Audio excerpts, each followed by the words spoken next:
Hi friends, welcome to Lawmit. I am Muskan Mandhyan, your legal guide. So guys, आज के इस video में हम डिस्कस करने वाले हैं पार, अथॉरिटी एंड लेजिटिमेसी का कॉन्सेप्ट। ये तीनों कॉन्सेप्ट साथ में ही पढ़े जाते हैं बिकॉज ये काफी ओवरलैपिंग कॉन्सेप्ट्स है। सो आई रिक्वेस्ट यू गाइस कि आप लोग प्लीज मुझे ध्यान से सुनते रहिए and let's start.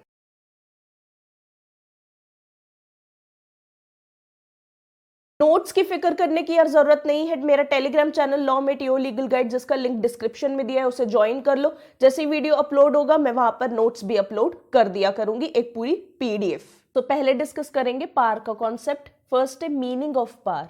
Par denotes the ability of a person to fulfil his desires और to achieve his objectives.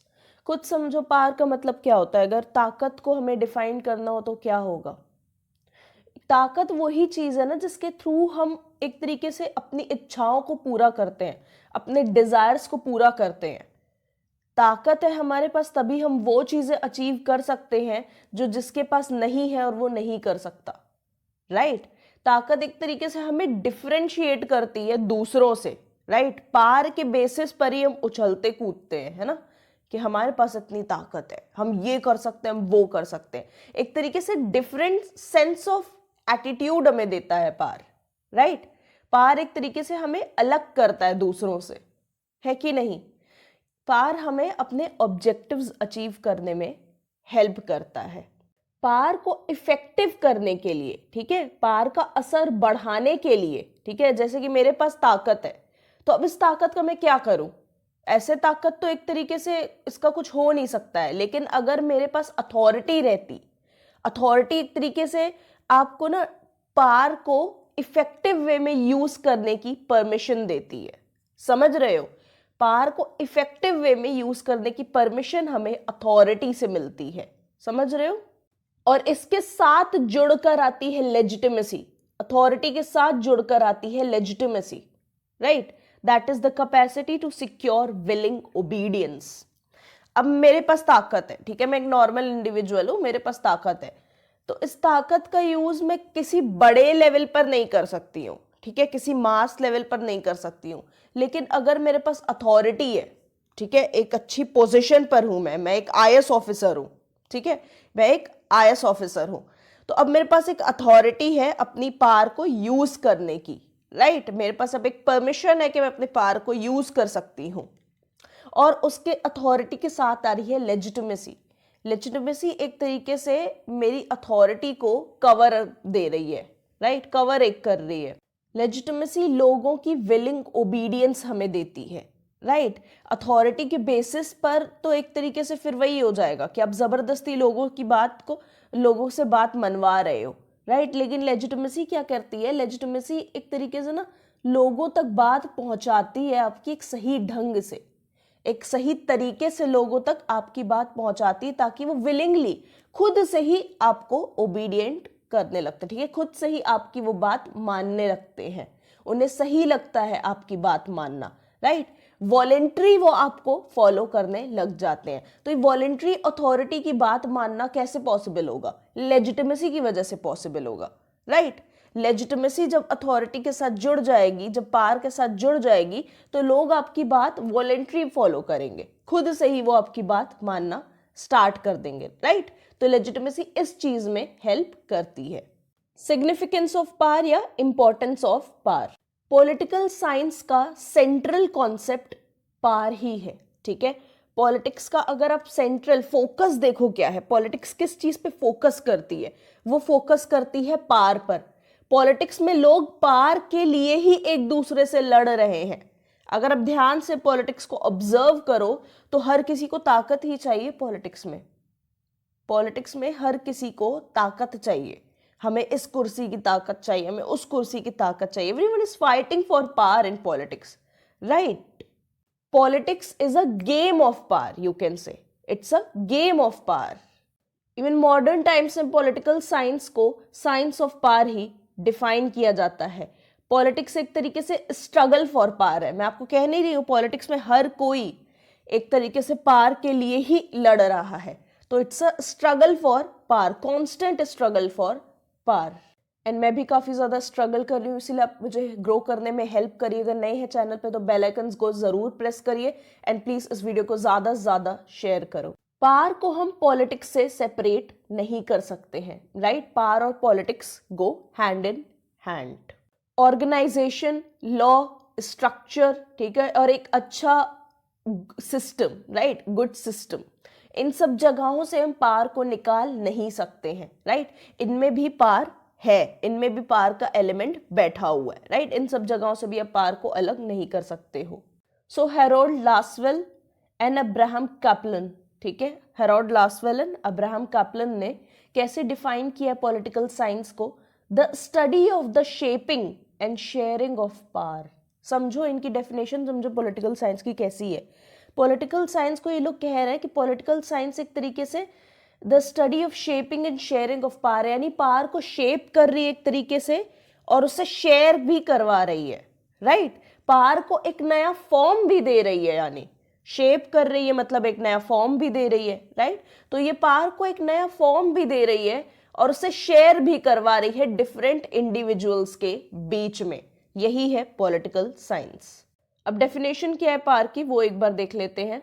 So MacIver के according, by the possession of power we mean the capacity to centralise, यानी अगर हम power को poses करते हैं, ठीक है, तो इसका मतलब होता है कि हम सेंट्रलाइज कर सकते हैं, ठीक है, सेंट्रलाइज कर सकते हैं, रेगुलेट कर सकते हैं और डायरेक्ट कर सकते हैं लोगों का बिहेवियर या चीजों का बिहेवियर। अपनी पूरी ताकत को सेंट्रलाइज कर सकते हो और लोगों को कंट्रोल कर सकते हो या कुछ चीजों के बिहेवियर को कंट्रोल कर सकते हो, रेगुलेट कर सकते हो और डायरेक्ट कर सकते हो लोगों या थिंग्स का behaviour, right? This is power according to MacIver. Characteristics या फीचर्स क्या है पावर के, वो डिस्कस कर लेते हैं। सो पावर इज सिचुएशनल, ठीक है, पावर सिचुएशनल रहता है, जैसा कि हम बोल ही रहे हैं, सिचुएशनल यानी सिचुएशन पर डिपेंड करता है, ठीक है?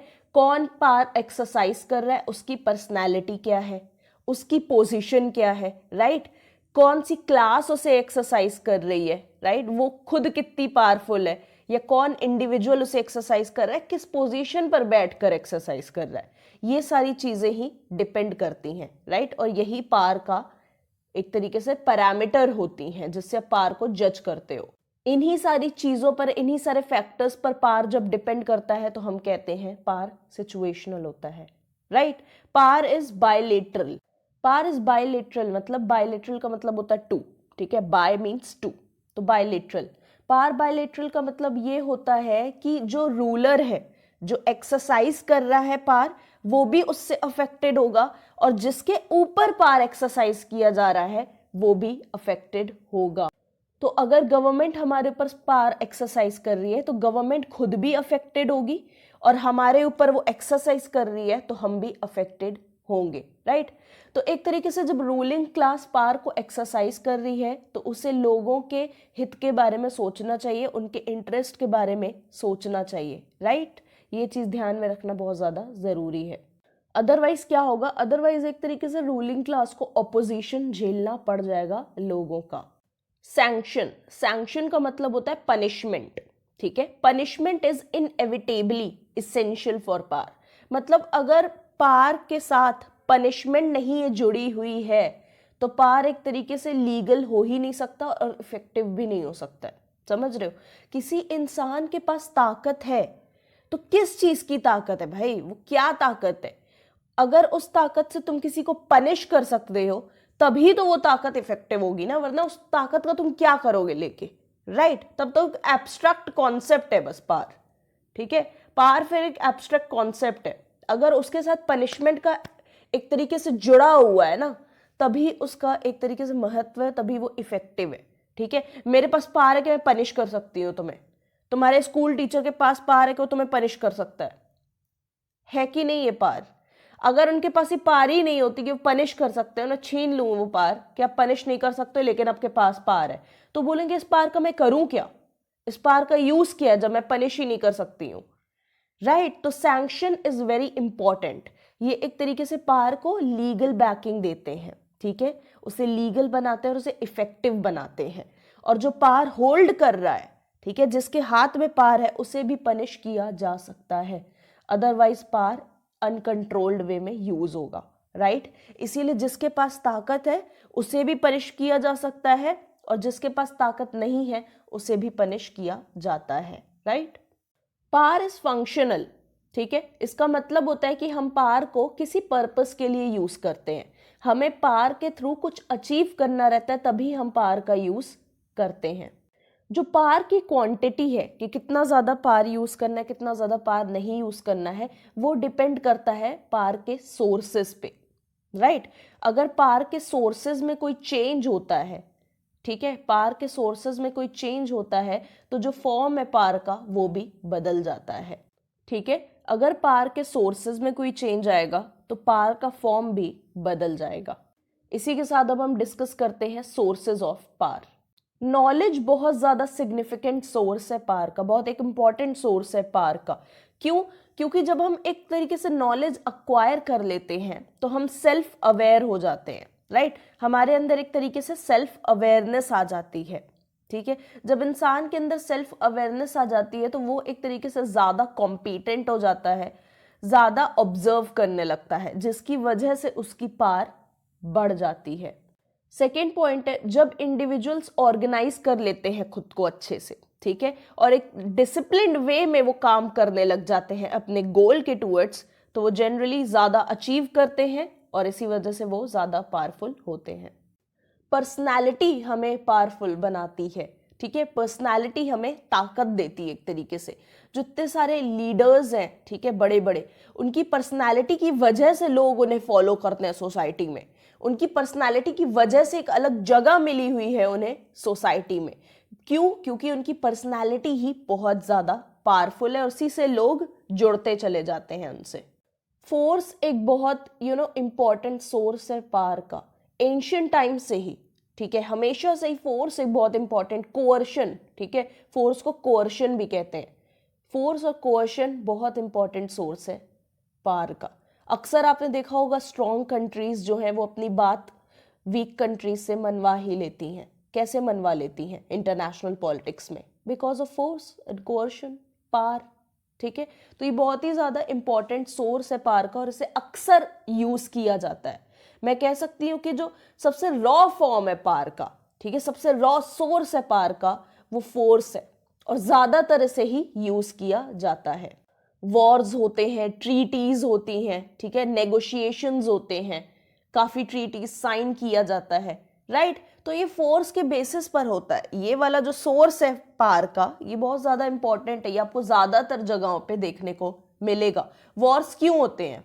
Because of this source of power, ठीक है, इस सोर्स की वजह से वॉर्स ज़्यादातर होते हैं। इकोनॉमिक स्टेटस की हेल्प से भी हम पावर को सोसाइटी में अचीव करते हैं, राइट। इकोनॉमिक स्टेटस जैसे कि अगर हमारे नेबर के पास एक तरीके से ज़्यादा पावर है या वो ज़्यादा रिच है, आप कह लो ज़्यादा रिच है अगर वो, तो वो एक तरीके से ज़्यादा पावर एक्सरसाइज करेगा कुछ मैटर्स में, राइट। या जो भी रिच पीपल है सोसाइटी में वो ज़्यादा पावर नेचुरली एंजॉय करते हैं बिकॉज लोग उनकी बात मानते हैं उनके पैसे की वजह से, है ना। तो एक इकोनॉमिक स्टेटस आपका सोसाइटी में आपको ज़्यादा पावर अचीव करने में हेल्प करता है। स्किलफुल पीपल के पास ज़्यादा ताकत रहती है, जिसके पास कोई स्किल रहती है वो अपनी स्किल के बेसिस पर बहुत ज़्यादा पावर एक्सरसाइज करता है, ठीक है। कुछ लोग जो अथॉरिटी में हैं ऑब्वियसली वो तो नेचुरली पावरफुल होते हैं जो अथॉरिटी में बैठे हैं। फिर जिनका फेथ एक तरीके से लव और ह्यूमैनिटी में है वो भी अंदर से पावरफुल होते हैं। आर्म्ड पर्सोनल्स, ठीक है, आर्म्ड पर्सोनल्स जो होते हैं, मिलिट्री, आर्मी, पुलिस, ठीक है, इन सब के पास भी एक तरीके से ताकत रहती है। क्यों? बिकॉज ये लॉ एंड ऑर्डर को मेंटेन करते हैं सोसाइटी में, राइट। ये लॉ एंड ऑर्डर को मेंटेन करते हैं, हमें सिक्योरिटी प्रोवाइड करते हैं, इसलिए इनका पावरफुल होना ज़रूरी भी है। 10th वाला पॉइंट इंपॉर्टेंट है थोड़ा, देखो उसे। Confidence and faith of people over any group or association enhances their capacity to exercise power। यानी कभी किसी लोगों का जो एक तरीके से फेथ रहता है, ठीक है, लोगों का विश्वास रहता है किसी ग्रुप या एसोसिएशन पर, ठीक है, किसी ग्रुप या एसोसिएशन पर जब लोगों का विश्वास रहता है, फेथ रहता है, तो वो लोग आपस में मिलकर बहुत ज़्यादा पावर एक्सरसाइज करते हैं सोसाइटी में। एक तरीके से गवर्नमेंट के डिसीजंस को बदलने का भी काम करते हैं ये लोग, राइट इनका इतना ज्यादा फेथ रहता है, इतना ज्यादा एक विश्वास रहता है किसी ग्रुप या एसोसिएशन पर कि ये लोग आपस में मिलकर बहुत ज्यादा ताकतवर हो जाते हैं और गवर्नमेंट के डिसीजंस को मोल्ड करने की कोशिश करते हैं सोसाइटी में। इनको आप प्रेशर ग्रुप्स भी कह सकते हो या interest groups. Means of communication के थ्रू भी पावर एक्सरसाइज की जा सकती है। मीन्स ऑफ कम्युनिकेशन जैसे कि न्यूज़पेपर, मीडिया एटसेट्रा, इनके थ्रू पब्लिक अपनी बात गवर्नमेंट तक पहुंचाती है। ठीक है, गुस्सा रहता है पब्लिक का तो गुस्सा पहुंचाती है, राइट। तो ये सारी चीजें न्यूज़पेपर, मीडिया, इन्हीं चीजों के थ्रू ही गवर्नमेंट तक बात जाती है पब्लिक की। ठीक है, और इसी के थ्रू पब्लिक जो है गवर्नमेंट के डिसीजंस को इन्फ्लुएंस करती है, राइट। गवर्नमेंट तक अपनी बात पहुंचाती है, उसके डिसीजंस और पॉलिसीज को बदलने की कोशिश करती है। कोई भी डाउट हो, आपको कोई भी प्रॉब्लम हो, प्लीज कमेंट सेक्शन में डाल दीजिएगा। लॉ पीप्स मेरी इंस्टा आईडी है, इसका लिंक डिस्क्रिप्शन में दिया है, वहां पर भी आके आप मुझसे बात कर सकते हैं। सो अब हम डिस्कस करेंगे डिफरेंट फॉर्म्स ऑफ पावर या काइंड्स ऑफ पावर। पहला है पॉलिटिकल पावर। सो जो 3 ऑर्गन्स रहते हैं गवर्नमेंट के, लेजिस्लेचर, एग्जीक्यूटिव एंड जुडिशरी, ठीक है, अगर हमने इनकी बात नहीं मानी तो हमें पनिशमेंट मिलेगी। ठीक है, तो इनकी ओबीडियंस एक तरीके से secured, the obedience secured by 3 organs of the government is backed by sanctions. ठीक है, बैक्ड बाय सैंक्शंस का मतलब ही है कि ये जो ओबीडियंस हमसे चाह रहे हैं, अगर हमने इनकी बात को फॉलो नहीं किया, इनकी बात को नहीं माना, तो हमें पनिशमेंट मिलेगी। इसी वजह से इनको फॉर्मल ऑर्गन्स कहा जाता है पॉलिटिकल पावर का। ठीक है, जो 3 ऑर्गन्स है गवर्नमेंट के, उनको फॉर्मल ऑर्गन्स कहते हैं पॉलिटिकल पावर के। क्यों? क्योंकि अगर उनकी बात नहीं मानी गई तो हमें पनिशमेंट मिलती है। सैंक्शन एक जुड़ा हुआ है उनकी पावर से, तो अगर सैंक्शन जुड़ा हुआ है उनकी पावर से, इसीलिए वो फॉर्मल ऑर्गन्स बन जाते हैं पॉलिटिकल पावर के। इनफॉर्मल ऑर्गन्स क्या रहते हैं पॉलिटिकल पावर के? पॉलिटिकल पार्टीज हो गई, प्रेशर ग्रुप्स हो गए, पब्लिक ओपिनियन हो गया, मूवमेंट्स हो गए, ठीक है, मार्चेस जो निकलते हैं वो हो गए। ये सारी चीजें क्या है? ये इनफॉर्मल ऑर्गन्स है पॉलिटिकल पावर के। पॉलिटिकल पार्टीज को, लेजिस्लेचर को, एग्जीक्यूटिव को, जुडिशरी को, इन लोगों की अगर मेंटालिटी हमें बदलनी है तो हम क्या करेंगे? अपना ओपिनियन उन तक पहुंचाएंगे, अपनी बात उन तक पहुंचाएंगे। तो public opinion, political parties, pressure groups, जो मूवमेंट्स होते हैं अलग अलग किसी कॉज को लेके, ये सारे इनफॉर्मल ऑर्गन्स हैं पॉलिटिकल पावर के, राइट। इनके थ्रू भी हम पॉलिटिक्स को बदलने की कोशिश कर रहे हैं। फॉर्मल ऑर्गन्स के थ्रू तो जो हो रहा है हो ही रहा है, इन ऑर्गन्स के थ्रू भी हम एक तरीके से पॉलिटिक्स को मोल्ड करने की कोशिश कर रहे हैं। इकोनॉमिक पावर, इकोनॉमिक पावर हमें कैसे मिलती है? जब हम मेजर प्रोडक्शन और डिस्ट्रीब्यूशन के सोर्सेस को ओन करने लगते हैं, उन्हें कंट्रोल करने लगते हैं, तो हमें इकोनॉमिक पावर मिल जाती है सोसाइटी में। जो बड़े बड़े बिजनेसमैन रहते हैं, ठीक है, इंडिया में कौन है बड़ा बिजनेसमैन? आप जानते हो, लैंडलॉर्ड्स रहते हैं, ठीक है। ये एक तरीके से गवर्नमेंट के ऊपर प्रेशर डालते हैं, राइट, कुछ अपनी बात मनवाने के लिए, या गवर्नमेंट से कहते हैं, जो बड़े बिजनेसमैन है वो गवर्नमेंट से कहते हैं कि आप ऐसी पॉलिसीज बनाओ जिससे बिजनेसमैन को फायदा मिले। ठीक है, ऐसी पॉलिसीज बनाओ जिससे बिजनेस को नुकसान कम हो। तो ये एक तरीके से गवर्नमेंट के ऊपर प्रेशर डालते हैं, इकोनॉमिक प्रेशर डालते हैं अपने इकोनॉमिक पावर के थ्रू, राइट, जिससे गवर्नमेंट के डिसीजंस को बदलने की कोशिश करी जाती है। आई डोंट नो आप कितना ज़्यादा इंटरेस्टेड रहते हो कंस्पिरेसी थ्योरीज में, लेकिन एक कंस्पिरेसी थ्योरीज में मैंने देखा था कि बिजनेसमैन किस तरीके से, जो इंडिया के बड़े बिजनेसमैन हैं, वो किस तरीके से इंडियन गवर्नमेंट को एक तरीके से कंट्रोल कर रहे हैं और आगे जाके वो इंडिया को रन करेंगे। इतना ज़्यादा खतरनाक होता है इनका पावर, राइट। सीरियसली बिजनेसमैन बहुत ज़्यादा किसी इकोनॉमी को कंट्रोल करते हैं, किसी गवर्नमेंट को कंट्रोल करते हैं। उसका रीज़न ये है गाइस कि इन बिजनेस के मैन के पास बहुत ज़्यादा पैसा रहता है, राइट। और पॉलिटिकल पार्टीज़ को क्या चाहिए? पॉलिटिकल पार्टीज़ को तो यही चाहिए ना, हमें कोई फंड कर दे, हमारे पास पैसा भेज दे, जिसकी वजह से हम अपने इलेक्शन कैंपेन्स रन कर सके बड़े बड़े। तो एक तरीके से बिजनेसमैन बहुत ज़्यादा कंट्रोल करते हैं किसी गवर्नमेंट को। नज़र होनी चाहिए आपके पास, बस देखने की यही है, ठीक है, कि एक तरीके से ना वो लोग उन्हें फंड करते हैं, उनकी पॉलिटिकल पार्टीज को पैसा भेज देते हैं, तो गवर्नमेंट का काम तो हो गया ना, पॉलिटिकल पार्टीज का तो काम हो गया ना, उन्हें और क्या चाहिए? इस वजह से काफ़ी रिलैक्सिंग पॉलिसीज बनती हैं उन लोगों के लिए। अब ये लोग इतना ज़्यादा पैसा खिला रहे हैं पॉलिटिकल पार्टीज़ को, तो जाहिर सी बात है पॉलिटिकल पार्टीज़ जब पार में आएंगी तो उन्हें इनके हिसाब से ही चलना पड़ेगा, राइट। बड़ी बड़ी जो बिजनेस एसोसिएशंस रहती हैं, the chambers of commerce and industry हो गया, ठीक है, ट्रेड यूनियंस हो गया, ये भी बहुत ज़्यादा पावर एक्सरसाइज करते हैं गवर्नमेंट के ऊपर, राइट। और जो एक तरीके से ना इनके पास इतनी ताकत रहती है कि टीवी चैनल्स को खरीद लेते हैं, न्यूज़ चैनल्स जो हो गए, ठीक है, मेजर न्यूज़पेपर्स हो गए, उनको भी ये बड़े बड़े बिजनेसमैन खरीदते हैं ताकि अपनी बात एक तरीके से अच्छे से रखी जा सके। मिलिट्री पावर एक तरीके से स्टेट की अथॉरिटी को और ज़्यादा इफेक्टिव बनाती है, राइट। ये स्टेट की सॉवरेंटी को प्रोटेक्ट करते हैं, एक्सटर्नली भी हमें ये प्रोटेक्ट करते हैं एक्सटर्नल एनिमीज से, इंटरनल अग्रेशन भी जो होता है, इंटरनली भी अगर कोई प्रॉब्लम होती है, सिक्योरिटी कंसर्न रहता है, तो ये हमारे लिए सामने आते हैं, राइट।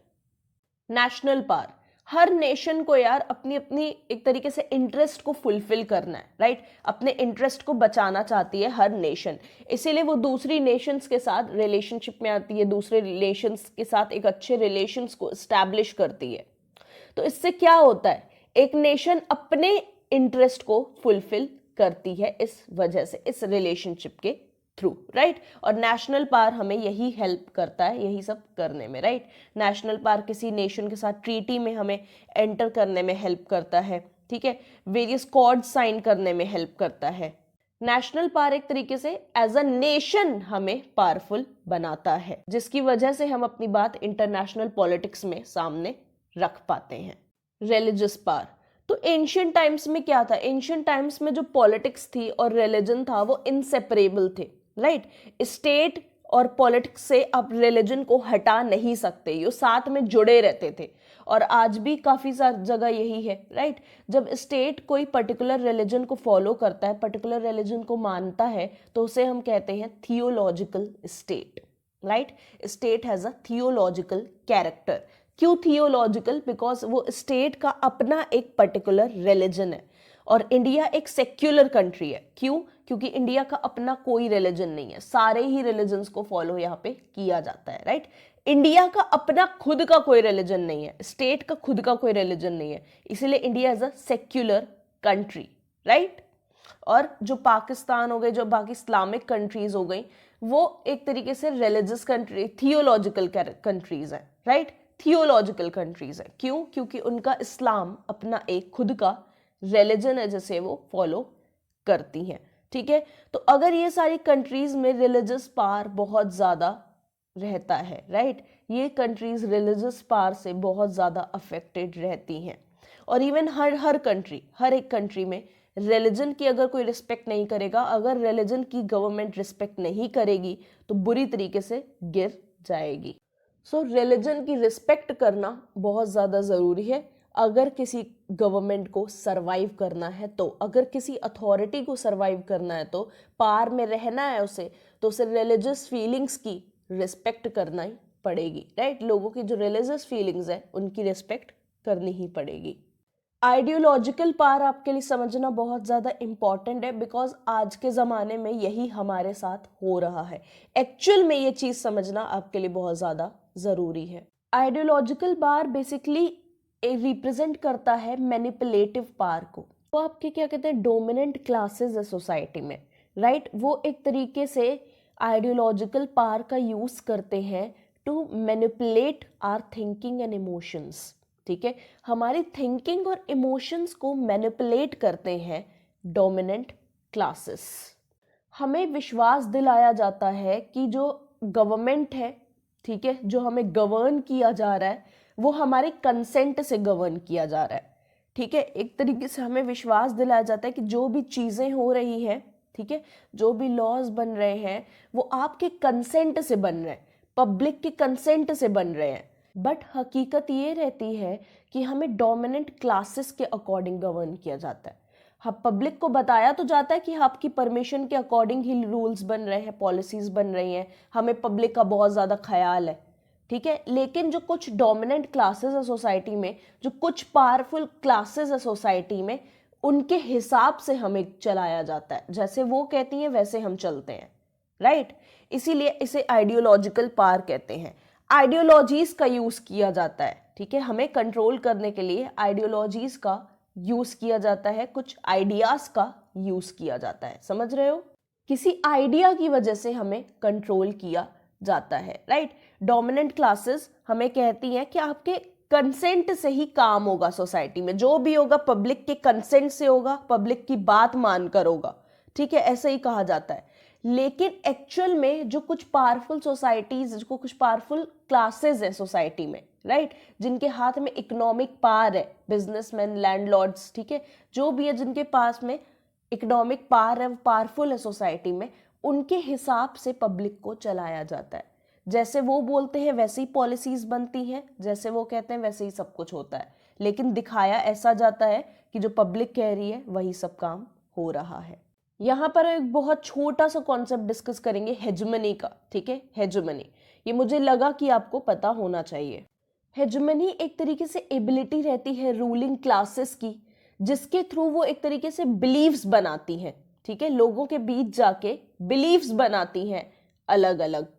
कुछ ऐसे सोशल रिलेशंस बनाए जाते हैं सोसाइटी में, राइट, जिसके थ्रू दिखाया जाता है कि सारी चीजें एक्सेप्टेबल है सोसाइटी को, ठीक है। कुछ ऐसे बिलीफ्स बनाए जाते हैं, कुछ ऐसे इंस्टीट्यूशंस बनाए जाते हैं, कुछ ऐसे सोशल रिलेशंस बनाए जाते हैं जो कि दिखाया जाता है कि ये सारी चीजें सोसाइटी को एक्सेप्टेबल है, राइट। बट इन्हें बना कौन रहा है? इन्हें बना तो रूलिंग क्लास रही है ना, तो ये सोसाइटी को कैसे एक्सेप्टेबल होंगे? क्या पता सोसाइटी इसको अपोज कर रही हो, बट बाकी जो लोग हैं उनको ऐसा दिखाया जाता है इन सारी चीजों के थ्रू कि ये सारी चीजें आपको एक्सेप्टेबल है, ये सारी चीजें सही हो रही हैं and you are accepting these things, right.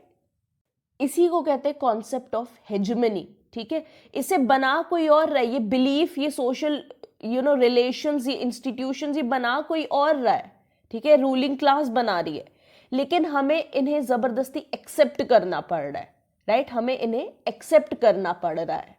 तो यहाँ बेसिकली इंपॉर्टेंट चीज क्या है? वो है कंसेंट, ठीक है। लोगों का कंसेंट कैसे लिया जाए, यही यहाँ पे गेम है, इसी को हम हेजेमनी कहते हैं। लोगों का कंसेंट कैसे लिया जाए, कैसे कंसेंट को क्रिएट किया जाए कि लोग अपना कंसेंट खुद दे दे इस चीज को। तो जो ये एक तरीके से फीचर था कैपिटलिस्ट सोसाइटी का, राइट, कैपिटलिस्ट सोसाइटी का ये बहुत इंपॉर्टेंट फीचर था, जहां पर फैमिली, स्कूल, चर्च और जो बाकी दूसरे प्राइमरी ग्रुप्स थे वो एक तरीके से कंसेंट लोगों का क्रिएट करने में हेल्प करते थे। ध्यान से समझो इस कॉन्सेप्ट को, ये कॉन्सेप्ट आज भी फॉलो हो रहा है कहीं ना कहीं। अगर आप देखो, हमारे थिंकिंग को मैनिपुलेट किया जाता है, समझ रहे हो, हमारी थिंकिंग को रूलिंग क्लासेस मैनिपुलेट करती हैं ताकि, और जो उनके क्रिएट किए हुए बिलीव्स हैं हम उन्हें फॉलो करने लगते हैं बिना क्वेश्चन किए। लोगों की आदत है यार, वो ज्यादा सवाल नहीं पूछते हैं, ठीक है, लोगों की आदत है वो खुद से सवाल नहीं पूछते हैं before they follow something, before they do something. जब हम सवाल ही नहीं करते हैं तो जो हो रहा है हम उसे एक्सेप्ट कर लेते हैं, राइट। जो भी हमें स्कूल में पढ़ाया जा रहा है हम उसे एक्सेप्ट करते हैं, जो भी हमें हमारी फैमिली बता रही है उसे एक्सेप्ट करते हैं, जो न्यूज़ चैनल हमें सुना रहा है हम सुन लेते हैं।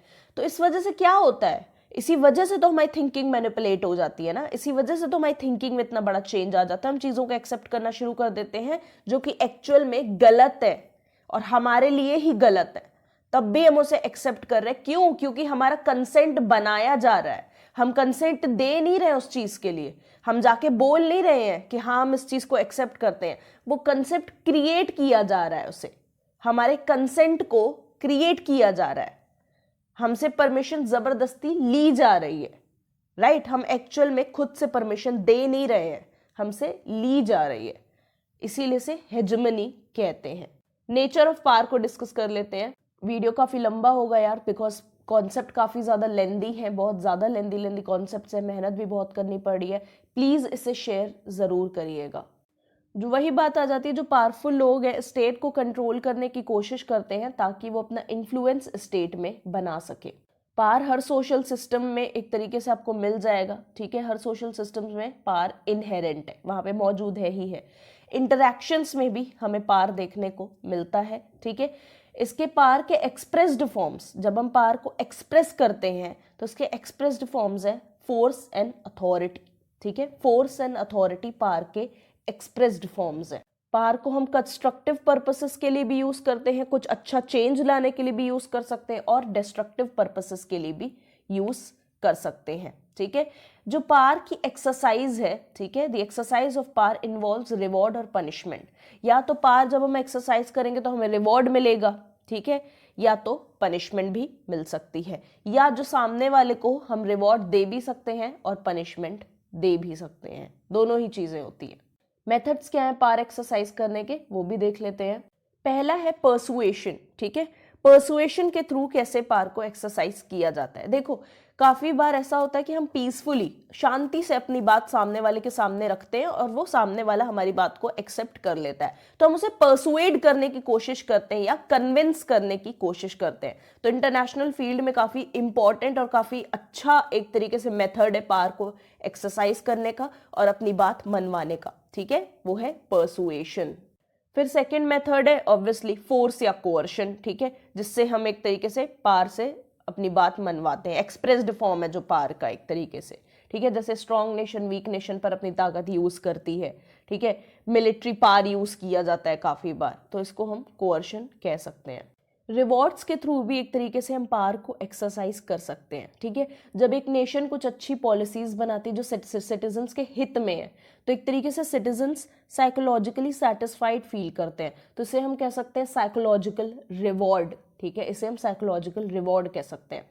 कुछ इकोनॉमिक रिवॉर्ड्स भी देती है गवर्नमेंट पीपल को, राइट, लोगों को इकोनॉमिक रिवॉर्ड्स भी देती है गवर्नमेंट, जैसे कि क्या हो गया, पॉलिसीज ऐसी बनाना जो कि टैक्स कम देना पड़े। ठीक है, कुछ और इकोनॉमिक असिस्टेंस देना, किसी में छूट देना, तो ये सब क्या है, इकोनॉमिक रिवॉर्ड्स ही तो है, राइट। इसके थ्रू गवर्नमेंट अपनी पावर को एक्सरसाइज कर रही है। रिवोल्ट्स के थ्रू भी पावर एक्सरसाइज किया जाता है। जब लोग काफी ज्यादा डिससैटिस्फाई फील करते हैं स्टेट से, ठीक है, उन्हें अच्छा नहीं लगता है स्टेट की कुछ चीजें, तो वो रिवोल्ट्स करते हैं, राइट। काफी ज्यादा सहने के बाद वो रिवोल्ट्स करते हैं, जिसके थ्रू वो अपना पावर एक्सप्रेस करते हैं। एंड इसी रिवोल्ट्स के थ्रू वो सोसाइटी में कुछ चेंजेस ले आने की कोशिश करते हैं। डोमिनेंस, ठीक है, काफी ज्यादा जो हायरार्किकल सिस्टम्स आपने देखे होंगे, हायरार्की मतलब टॉप ऑफिसर आता है, फिर उसके नीचे ऑफिसर आता है, फिर उसके नीचे ऑफिसर आता है, तो इसको एक हायरार्की कहते हैं। तो हायरार्किकल सिस्टम्स में आपने देखा है हाई ऑफिसर्स अपने सबऑर्डिनेट्स पर, अपने जूनियर्स पर ताकत का यूज करते हैं, तो ये भी एक फॉर्म है, मेथड है पावर को यूज करने का, डोमिनेंस, राइट। फिर आता है मैनिपुलेशन, ठीक है, मैनिपुलेशन। तो मैनिपुलेशन क्या है, वही जो हेजमनी मैंने आपको बताया, ये वही चीज है, राइट। लोगों के थिंकिंग को, लोगों के इमोशंस को एक तरीके से बदलने की कोशिश की जाती है, चेंज लाने की कोशिश की जाती है, बिना उन्हें ये बताए कि पावर का एक्चुअल में यूज हो रहा है। किस पर्पस से पावर को यूज किया जा रहा है, ये चीज सीक्रेट रखी जाती है, ठीक है। हमारा पर्पस क्या है पावर को यूज करने का, इस चीज को सीक्रेट रखा जाता है और लोगों के बिहेवियर को इन्फ्लुएंस करने की कोशिश की जाती है, ठीक है। लोगों को ये नहीं बताया जाता कि हम क्यों इस पावर को यूज कर रहे हैं, लेकिन उनका बिहेवियर बदल दिया जाता है। समझ रहे हो, इतनी ज्यादा खतरनाक चीज है manipulation. Factors for seeking power, हमें क्यों पावर की आखिर जरूरत पड़ती है। पहला तो एक रीजन है कि ह्यूमंस को सुपीरियर बनने की आदत है, ठीक है। हमें सुपीरियर, हम सबसे ऊपर रहे ऐसा हम सोचते हैं, हमें सबसे ज्यादा इंपॉर्टेंस दी जाए। तो जो हमें सुपीरियोरिटी चाहिए रहती है, जो ह्यूमन नेचर को सुपीरियोरिटी की इच्छा रहती है, वो हमें पावर से मिलती है। इसीलिए हमें ताकतवर बनने की इच्छा रहती है, ताकि सबका ध्यान हमारी ओर ही रहे। लोगों को ताकत की जरूरत पड़ती है ताकि वो अपना कलेक्टिव इंटरेस्ट बचा सके और वेलफेयर अचीव कर सके अपनी कम्युनिटीज के लिए, ठीक है। कुछ कम्युनिटीज की एसोसिएशन रहती है, ऑर्गेनाइजेशन रहती है, इंटरेस्ट ग्रुप्स रहते हैं, उन्हें पावर की जरूरत पड़ती है ताकि वो अपने मेंबर्स का इंटरेस्ट बचा सके और उनका वेलफेयर कर सके, इसीलिए उन्हें पावर की जरूरत पड़ती है। बचपन में अगर किसी की कोई इच्छा पूरी नहीं हुई थी या उसे साइकोलॉजिकली बहुत ज़्यादा झटका लगा था, बिकॉज उससे कुछ छीन लिया गया था या उसे कुछ नहीं मिला था, राइट, उसका कुछ चीज़ पूरी नहीं हुई थी, तो जब वो धीरे धीरे बड़े होते हैं तो एक तरीके से उनके अंदर एक हंगर आ जाती है पावर की।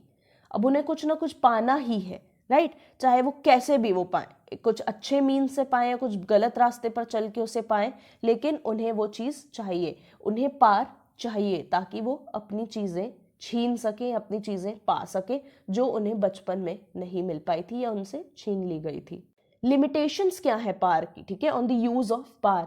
पावर के ऊपर क्या क्या लिमिटेशंस लग सकती हैं। अगर पावर को हम डिस्ट्रक्टिव फॉर्म में यूज करें, ठीक है, कुछ काम बिगाड़ने के लिए हम पावर का यूज करें, किसी को नुकसान पहुंचाने के लिए हम पावर का यूज करें, तो हमें इम्प्रिजनमेंट मिल सकती है, हम जेल जा सकते हैं या हमें फाइन लग सकती है। लॉर्ड एक्टन का ये बहुत ज्यादा फेमस कोट है, power tends to corrupt a man and absolute power corrupts absolutely. देखो, पावर एक तरीके से इंसान को करप्ट करता है, उसे बर्बाद तो करता ही है, लेकिन अगर वो पावर एब्सोल्यूट है, यानी उस पर कोई भी रेस्ट्रिक्शन नहीं है, उसे जैसे मर्जी आप वैसे यूज कर सकते हो, तो ये पूरी तरीके से बर्बाद कर देता है इंसान को, ठीक है। इसीलिए पावर के ऊपर रेस्ट्रिक्शंस लगना बहुत ज्यादा जरूरी है, अदरवाइज वो पावर डिस्ट्रक्टिव हो जाएगा। जब लोग पॉलिटिकली कॉन्शियस होते हैं, पॉलिटिकली रैशनल होते हैं, जब लोग, ठीक है, अपना दिमाग लगाते हैं जब एक्चुअल में, तो वो एक तरीके से पॉलिटिकल लीडर्स की एक्टिविटीज पर नजर रखते हैं, और जब भी पॉलिटिकल लीडर्स कुछ गलत करते हैं तो लोग अपना पावर यूज करते हैं उनके ऊपर। एथिक्स और मोरालिटी एक तरीके से इंसान को बार बार याद दिलाती है कि हमें पावर का यूज अच्छे वे में करना है, अच्छे सोसाइटी के भले के लिए करना है, राइट, उसे गलत वे में यूज नहीं करना है। वही प्रेशर ग्रुप्स भी पावर का यूज करते हैं ताकि वो अपने मेंबर्स के इंटरेस्ट को बचा सके। पब्लिक ओपिनियन एक तरीके से लिमिटेशन का काम करता है पावर के ऊपर, अगर आप पब्लिक को नहीं सुनोगे तो आप ज्यादा दिन पावर में नहीं रह पाओगे, इसलिए गवर्नमेंट को पब्लिक की बात भी सुनना जरूरी होता है। जब कोई कंट्री, ठीक है, जब कोई कंट्री पावर का गलत यूज करने लगती है अपने लोगों के ऊपर या दूसरी कंट्रीज के ऊपर, तो कुछ कंट्रीज आपस में मिलकर एक तरीके से उस कंट्री को कंट्रोल करने की कोशिश करते हैं, राइट। तो ये भी एक तरीके से मेथड है पावर को एक्सरसाइज करने का। कोई भी रूलर किसी के इंडिविजुअल के रिलीजियस सेंटिमेंट्स को हर्ट नहीं कर सकता है, ठीक है, कोई भी रूलर किसी भी इंडिविजुअल या कम्युनिटी के रिलीजियस सेंटिमेंट्स को हर्ट नहीं करता है, ठीक है। इसी वजह से रिलीजन भी एक तरीके से पावर को कंट्रोल करने का, पावर पे लिमिटेशन लगाने का अच्छा और पावरफुल मेथड माना जाता है। क्रिटिसिज्म्स क्या क्या है पावर के? जो ये वाला पावर का कॉन्सेप्ट है, इसने एक तरीके से पावर को, पॉलिटिक्स को स्ट्रगल बताया है पावर के लिए, ठीक है। कहा है कि पॉलिटिक्स एक तरीके से स्ट्रगल है पावर का, बट ये चीज गलत है। पॉलिटिक्स में और भी तो चीजें इंक्लूड होती हैं, मोरल्स इंक्लूड होते हैं, आइडियल वैल्यूज इंक्लूड होती है, लीडर्स की पर्सनैलिटी इंक्लूड होती है। इन चीजों को बिल्कुल नजरअंदाज कर दिया गया और सिर्फ यही बताया गया कि politics is a study of power, है कि नहीं। तो ये बहुत ज्यादा बायस्ड कॉन्सेप्ट है पावर का। बिना देरी किए यार स्टार्ट करते हैं meaning and definition of authority से। सो अथॉरिटी के इंग्लिश वर्ड है और ये डिराइव किया गया रोमन एंड लैटिन टर्म से ऑक्टर या ऑक्टोरिटस, ठीक है, ऑक्टर या ऑक्टोरिटास, जिसका मतलब होता है काउंसिल या एडवाइस। अथॉरिटी एक तरीके से कॉन्स्टिट्यूशनल मीन्स है, ठीक है, कॉन्स्टिट्यूशनल मीन्स है यानी कॉन्स्टिट्यूशन खुद अथॉरिटी दे रहा है, ठीक है, खुद हमें पावर दे रहा है, ठीक है। तो अथॉरिटी एक तरीके से कॉन्स्टिट्यूशनल मीन्स है जिसके थ्रू हम ओबीडियंस लेते हैं दूसरों की, ठीक है, दूसरे हमें ओबीडियंस देते हैं यानी परमिशन देते हैं कुछ करने की, ठीक है, वो एक्सेप्ट करते हैं हमारे रूल को, एंड हम उनका बिहेवियर भी इन्फ्लुएंस कर सकते हैं, ठीक है। तो यानी कॉन्स्टिट्यूशन खुद हमें पावर दे रहा है, यानी लीगल बैकिंग है हमारे पास, ठीक है। अगर कोई हमारी बात नहीं मानेगा तो हम उसे पनिश कर सकते हैं, ठीक है, वो होती है authority. Power is concerned with the ability to influence the behavior, whereas authority is the right to do so. समझो, मतलब समझो, पावर क्या है? पावर तो एक तरीके से एबिलिटी है ना, जिससे कि आप दूसरों के बिहेवियर को इन्फ्लुएंस कर रहे हो। अथॉरिटी ये एक अधिकार दे रही है कि आप ऐसा कर सकते हो, ठीक है। पावर तो ठीक है, वो मेरे पास भी ताकत है, मैं किसी का भी बिहेवियर इन्फ्लुएंस कर सकती हूँ डरा धमका के। अथॉरिटी एक हमें अधिकार दे रही है कि मैं ऐसा कर सकती हूँ, ये मेरा अधिकार है, ठीक है। अगर आपने मेरी बात नहीं मानी तो आपको पनिश कर दूंगी। अथॉरिटी एक तरीके से राइट है कि मैं ऐसा कर सकती हूँ, और पावर एक तरीके से रॉ फॉर्म है जिसकी वजह से मैं इन्फ्लुएंस कर सकती हूँ लोगों का behaviour. So according to Robert Dahl, authority क्या है? It is a legitimate power और influence is generally called authority, ठीक है। लेजिटिमेट पावर या इन्फ्लुएंस को, लेजिटिमेट पावर का मैंने मतलब क्या बताया कि लोग वॉलेंट्री पावर को एक्सेप्ट करेंगे, लोग खुद से पावर को एक्सेप्ट करेंगे, ठीक है। तो लेजिटिमेट पावर या इन्फ्लुएंस को आप जनरली अथॉरिटी कह सकते हो। कैरेक्टरिस्टिक्स क्या है फटाफट देख लेते हैं अथॉरिटी की। अथॉरिटी को एक तरीके से लॉजिक और आर्ग्यूमेंट के बेसिस पर ही एक्सेप्ट किया जाता है। लेजिटिमेसी यार अथॉरिटी की हर फॉर्म में मौजूद रहती है, अदरवाइज जो पावर है वो फोर्स के या कोअर्सिव हो जाएगा, ठीक है, फोर्सफुल हो जाएगा या कोअर्सिव हो जाएगा। इसीलिए लेजिटिमेसी यानी कि लोगों का कंसेंट, ठीक है, वो हर फॉर्म में अथॉरिटी के मौजूद रहता है, अदरवाइज जो पावर है वो कोअर्सिव हो सकता है। अथॉरिटी एक तरीके से कैपेसिटी देती है इंडिविजुअल को, या उसे एक राइट देती है जिसके थ्रू वो लोगों को कमांड कर सकता है और उनके ऊपर डोमिनेंस एक्सरसाइज कर सकता है। अथॉरिटी एक तरीके से हमें फीलिंग ऑफ रिस्पॉन्सिबिलिटी देती है। अगर हम कुछ कर रहे हैं, हमारे एक्शंस जो हैं, हम उनके लिए किसी ना किसी को आंसरेबल रहेंगे, ठीक है। अगर मैं कुछ कर रही हूँ, मैं एक अथॉरिटेटिव पोजीशन में हूँ और मैं कुछ कर रही हूँ, मेरे जो एक्शंस हैं, तो मैंने ऐसा क्यों किया, ये मुझसे मेरी हायर अथॉरिटी क्वेश्चन पूछ सकती है, राइट। अथॉरिटी को लोग एक्सेप्ट करना चाहिए, ठीक है, जो लोग हैं वो अथॉरिटी को एक्सेप्ट करें, तभी वो अथॉरिटी काम की होगी। अथॉरिटी को एक तरीके से अथॉरिटी कैसे फ्लो करती है वो समझते हैं, राइट। अथॉरिटी एक तरीके से हायरार्की के बेसिस पर एक्सरसाइज की जाती है। एक जो सुपीरियर है, जो सीनियर है, वो अपने जूनियर को ऑर्डर्स देता है, राइट। तो hierarchy provides a channel for the flow of authority. Authority कैसे फ्लो करेगी वो एक हायरार्किकल ऑर्डर ही डिसाइड करता है। काइंड्स ऑफ अथॉरिटी डिस्कस कर लेते हैं। ट्रेडिशनल अथॉरिटी हमें देखने को मिलती है मोनार्किकल सिस्टम्स में, जहाँ पे जो भी हमारा हायर ऑफिसर हमें कह रहा है या जो हाई पोजीशन पे हमें ऑर्डर दे रहा है उसे हमें फॉलो करना ही पड़ेगा। जो सबऑर्डिनेट्स रहते हैं वो किसी भी रूल को एक्सेप्ट करते हैं या किसी भी ऑर्डर को एक्सेप्ट करते हैं on the basis of legitimacy, ठीक है, यानी कि उस चीज़ की कोई ना कोई लीगल बैकिंग है। अगर मुझे कोई ऑर्डर मिल रहा है और मैंने उस ऑर्डर को फॉलो नहीं किया तो मुझे पनिशमेंट मिलेगी, बिकॉज जो मेरे ऑफिसर हैं वो अथॉरिटी है मेरे, राइट, वो हायर अथॉरिटी पर है। तो ये जो रैशनल एंड लीगल अथॉरिटी एक तरीके से हम ब्यूरोक्रेसी में देख सकते हैं, ठीक है, ये हमें ब्यूरोक्रेसी में देखने को मिल जाती है, जहाँ पे हर ऑर्डर एक तरीके से जो भी अथॉरिटी है आपकी, ठीक है, जो अथॉरिटी है, जो आपका हायर ऑफिसर है, उसे ये ताकत मिली हुई है कॉन्स्टिट्यूशन से कि वो आपको ऐसे ऑर्डर्स दे सकता है, ठीक है, उसके पास पावर है कॉन्स्टिट्यूशन की कि वो आपको ऑर्डर दे सकता है और आपको फॉलो करना होगा, ठीक है। अगर आपने नहीं फॉलो किया तो क्या होगा। इसी वजह से इसे रैशनल और लीगल अथॉरिटी कहा जाता है, राइट, क्योंकि एक रैशनल है इसके पीछे, ठीक है, इसके पीछे एक रीजन है कि ऐसे क्यों हो रहा है, राइट। और ये जनरली हमें ब्यूरोक्रेसी में देखने को मिलती है। कैरिज्मेटिक अथॉरिटी मतलब कि जो कुछ लीडर्स रहते हैं उनकी काफ़ी अट्रैक्टिव पर्सनालिटी रहती है, कैरिज्मेटिक पर्सनालिटी रहती है, जिसकी वजह से वो एक अथॉरिटी बन जाते हैं और लोग उनके थ्रू इन्फ्लुएंस होते हैं और उन्हें फॉलो करने लगते हैं। कॉन्स्टिट्यूशनल अथॉरिटी, जैसा कि नाम है कि अथॉरिटी हमें कॉन्स्टिट्यूशन से मिलती है। जब अथॉरिटी को हम गलत तरीके से यूज़ करते हैं, अपनी मर्जी से यूज़ करते हैं, जब हमें यूज़ करना है कर रहे हैं, ठीक है, गलत पर्पसेस के लिए यूज़ कर रहे हैं, तो अथॉरिटी ये एक तरीके से इलीगल बन जाती है, क्योंकि हम दूसरों के इंटरेस्ट को नज़रअंदाज कर रहे हैं, अपने सेल्फिश मोटिव्स के लिए उसे यूज़ कर रहे हैं, राइट। तो इसे हम इलीगल अथॉरिटी कहेंगे। बिना किसी लॉज को फॉलो किए बस हम अथॉरिटी को यूज़ कर रहे हैं अपने पर्पसेस के लिए, इसलिए इसे इलीगल अथॉरिटी का नाम दिया गया है। Reasons for obedience to authority, क्यों आखिर हम अथॉरिटी की बात मानते हैं वो देखते हैं।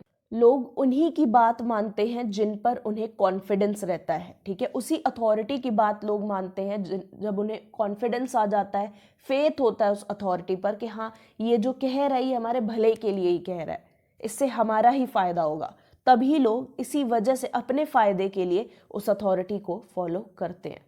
कुछ चीज़ें हमें फॉलो करनी पड़ती है सोशल प्रेशर में आके, ठीक है, अगर हम कुछ ऑर्डर्स को फॉलो नहीं करेंगे तो एक तरीके से हम सोसाइटी के ही अगेंस्ट चले जाएंगे और सोसाइटी हमारे अगेंस्ट हो जाएगी, राइट।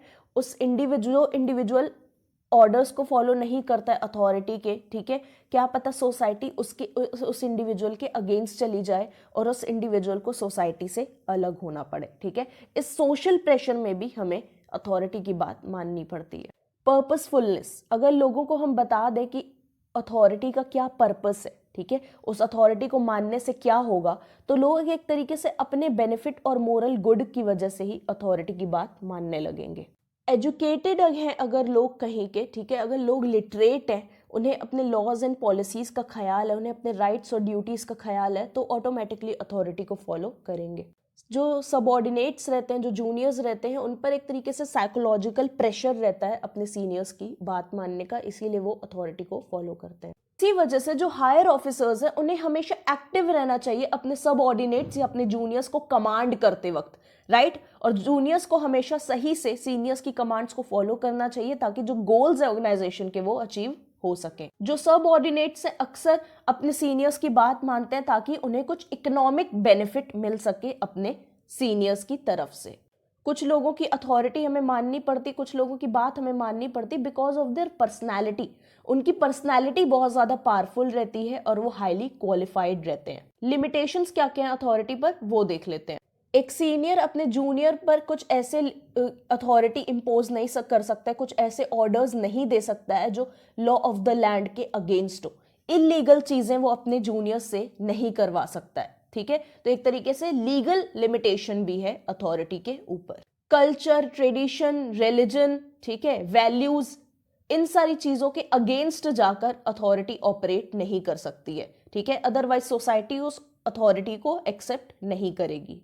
अगर किसी अथॉरिटी को एक्सरसाइज करते वक्त हमें कोई प्रोसीजर फॉलो करना था और हमने वो प्रोसीजर फॉलो नहीं किया तो वो अथॉरिटी रही नहीं जाएगी, राइट। उसकी कोई भी वैल्यू नहीं रह जाएगी। इसीलिए जहां पे प्रोसीजर को फॉलो करना है हमें उस प्रोसीजर को फॉलो करके ही उस अथॉरिटी को एक्सरसाइज करना होगा।